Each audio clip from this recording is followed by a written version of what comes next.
Поздрав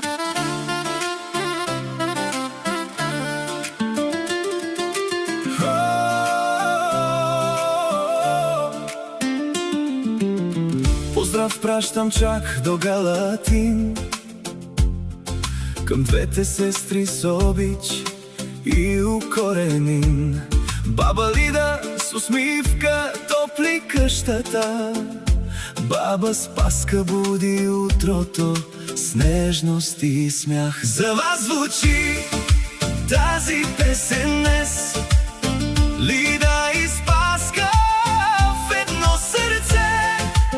Нека светът ви носи мир и светлина, като пролет над поля, край родна земя. По двора мирише на хляб и на дъх, спомени тихи се връщат без стих.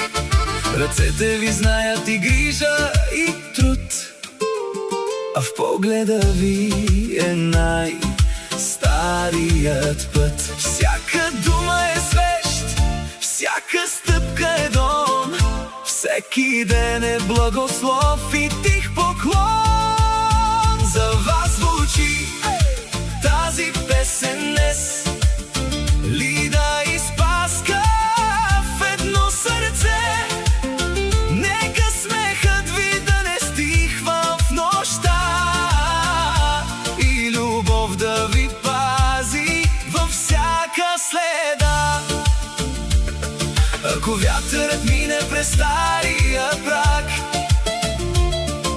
нека донесе ви от всички ни знак, че сте обичани, помнени, скъпи, като огън край зимните стъпки.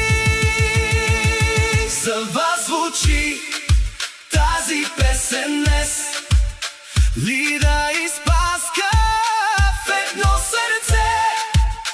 Живи и здрави, с добрина в глас, да има слънце над вашия час.